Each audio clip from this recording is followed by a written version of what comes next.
कभी सोचा है क्या कोई हीरो भारत का इतना बड़ा नायक बिना कोई निशान छोड़े एकदम से गायब हो सकता है? सुभाष चंद्र बोस। ये नाम सुनते ही हिम्मत और साहस की एक तस्वीर हमारे सामने आती है, लेकिन उनका नाम एक ऐसे गहरे रहस्य से भी जुड़ा है जिसने ना जाने कितनी पीढ़ियों को परेशान कर रखा है। चलिए आज कोशिश करते हैं इस गुत्थी को सुलझाने की। और देखिए, ये शख्स सिर्फ आम लोगों के मन में नहीं था, यहां तक कि महात्मा गांधी को भी पूरा यकीन नहीं था। जब उन्होंने 1945 में ये कहा कि सुभाष मरे नहीं हैं, तो बस इस एक बात ने ऑफिशियल कहानी पर शक का एक ऐसा साया डाल दिया जो आज तक हटा नहीं है। तो फिर आखिर हुआ क्या था सुभाष चंद्र बोस का? ये एक ऐसा सवाल है जो पिछले कई दशकों से हमारे इतिहास में गूंज रहा है और आज हम इसके जवाब की तलाश में निकलेंगे। लेकिन आगे बढ़ने से पहले यह समझना जरूरी है कि आखिर ये रहस्य इतना मायने रखता क्यों है। हमें उस शख्स को याद करना होगा, सुभाष चंद्र बोस। वो सिर्फ एक स्वतंत्रता सेनानी नहीं थे, वो एक क्रांतिकारी थे। सोचिए, दूसरे विश्व युद्ध के दौरान उन्होंने एक इतना बड़ा, इतना हिम्मत वाला कदम उठाया। अंग्रेजों से लड़ने के लिए सीधे इंडियन नेशनल आर्मी बना डाली। उनका आखिरी सफर, जिसके बारे में हमें पता है, हमें साल 1945 में ले जाता है। तो चलिए सबसे पहले उस ऑफिशियल कहानी से शुरू करते हैं जो हम सबको बताई गई है। तारीख थी 18 अगस्त 1945। आधिकारिक रिपोर्ट्स के मुताबिक एक बहुत ही दर्दनाक तस्वीर सामने आती है। ताइवान में एक प्लेन क्रैश, आग की लपटों से घिरा एक नायक और फिर कुछ ही घंटों बाद अस्पताल में उनकी मौत। सुनने में ये कहानी का दुखद अंत लगता है, पर क्या सच में ऐसा? अब देखिए, इस कहानी को सपोर्ट करने के लिए एक नहीं बल्कि कई ऑफिशियल जांच भी हुई। शाहनवाज कमेटी, फिर खोसला कमीशन, यहां तक कि जापानी सरकार, सब के सब एक ही नतीजे पे पहुंचे कि बोस की मौत प्लेन क्रैश में ही हुई थी। और उनकी जो अस्थियां बताई जाती हैं वो आज भी टोक्यो के रिंकोजी मंदिर में रखी हुई हैं। तो केस क्लोज्ड, ऐसा ही लग रहा था ना? लेकिन अगर सब कुछ इतना ही साफ होता तो हम आज इस पर बात ही नहीं कर रहे होते, क्योंकि इसके बाद ही इस पूरी कहानी में दरारें दिखनी शुरू हो जाती हैं।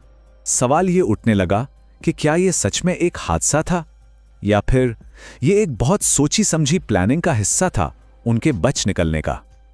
एक के बाद एक सवाल उठे और उनका सिलसिला आज तक नहीं थमा है। सबसे पहला और सबसे बड़ा सवाल, सबूत कहां है? इतने बड़े, इतने महत्वपूर्ण लीडर की डेथ के बाद उनकी बॉडी की एक भी तस्वीर क्यों नहीं है? ये एक हैरान कर देने वाली बात थी। और बात सिर्फ यहीं खत्म नहीं हुई, एक और चीज गायब थी, उनका डेथ सर्टिफिकेट। मतलब ऑफिशियल रिकॉर्ड से जैसे वो बस गायब ही हो गए थे। इससे क्या हुआ? इससे अफवाहों और अटकलों की आग को और हवा मिल गई। और तो और, जो पहली ऑफिशियल जांच हुई थी वो भी एकमत नहीं थी। उस कमेटी में खुद सुभाष चंद्र बोस के भाई सुरेश चंद्र बोस शामिल थे और उन्होंने इस ऑफिशियल कहानी को साफ साफ मानने से इनकार कर दिया। अब सोचिए, जब उनका अपना परिवार ही इस बात पे विश्वास नहीं कर रहा था तो पूरा देश कैसे कर लेता? तो इन्हीं सवालों ने जन्म दिया कई अलग अलग थ्योरीज को, एक से बढ़कर एक दिलचस्प। चलिए कुछ सबसे मशहूर थ्योरीज पर एक नजर डालते हैं। फिर साल आया 1999 और आई मुखर्जी कमीशन, और इस कमीशन ने तो जैसे सब कुछ पलट कर ही रख दिया। पता है इसका नतीजा क्या निकला? कि कोई प्लेन क्रैश हुआ ही नहीं था और रेंकोजी मंदिर में रखी अस्थियां वो नेताजी की नहीं थी। हालांकि सरकार ने इस रिपोर्ट को खारिज कर दिया, लेकिन इससे रहस्य कम होने की जगह और भी ज्यादा गहरा हो गया। इसके बाद एक थियरी को बहुत बल मिला, द सोवियत थियरी। इसके मुताबिक नेताजी ने अपनी मौत का नाटक किया था। क्यों? ताकि वो अंग्रेजों को चकमा देकर सोवियत यूनियन यानी उस वक्त के रूस पहुंच सकें। उन्हें लगता था कि वहां से वो भारत की आजादी के लिए एक नया फ्रंट खोल सकते हैं। और फिर आर्काइव्स से एक सनसनीखेज डॉक्यूमेंट सामने आता है, एक फ्रेंच इंटेलिजेंस रिपोर्ट। इसमें साफ साफ दावा किया गया था कि 1947 तक भी नेताजी जिंदा थे। अगर ये बात सच है तो इसका मतलब साफ है कि प्लेन क्रैश की पूरी कहानी ही झूठी थी। अब आते हैं शायद सबसे मशहूर थ्योरी पर, गुमनामी बाबा की कहानी। माना जाता था कि उत्तर प्रदेश के फैजाबाद में एक साधु रहते थे जो दुनिया से कटकर अकेले रहते थे। लोगों का कहना था कि वो कोई और नहीं बल्कि भेष बदले हुए खुद नेताजी सुभाष चंद्र बोस थे। ये थियरी इतनी पॉपुलर हुई कि इसकी जांच के लिए भी एक कमीशन बिठाना पड़ा, सहायक कमीशन। आखिर में इस कमीशन ने कहा कि गुमनामी बाबा नेताजी के एक फॉलोअर जरूर थे, लेकिन खुद नेताजी नहीं थे। पर बहुत से लोगों के लिए ये शक फिर भी बना रहा। इसके बाद साल 1966 में ताशकंद में पीस टॉक्स के दौरान ली गई एक फोटो सामने आई। इस फोटो में उस वक्त के प्राइम मिनिस्टर लाल बहादुर शास्त्री के ठीक पीछे एक शख्स खड़ा दिखता है, जिसकी शक्ल हैरत अंगेज तरीके से नेताजी से मिलती जुलती थी। और ये सिर्फ शक्ल मिलने वाली बात नहीं थी। एक ब्रिटिश फोरेंसिक एक्सपर्ट ने फेस मैपिंग की और उनका नतीजा था कि इस बात के स्ट्रॉन्ग एविडेंस यानी पक्के सबूत हैं कि फोटो में दिख रहा शख्स और सुभाष चंद्र बोस एक ही इंसान हैं।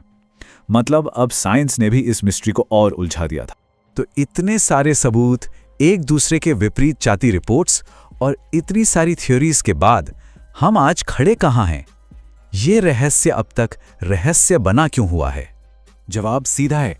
ये रहस्य इसलिए जिंदा है क्योंकि अलग अलग कमीशंस की रिपोर्ट्स एक दूसरे से मेल नहीं खाती, क्योंकि सरकार ने जरूरी नतीजों को मानने से इनकार कर दिया है, और शायद सबसे बड़ी बात क्योंकि एक सिंपल सा डीएनए टेस्ट जो इस मामले को हमेशा के लिए सुलझा सकता है, वो आज तक नहीं किया गया।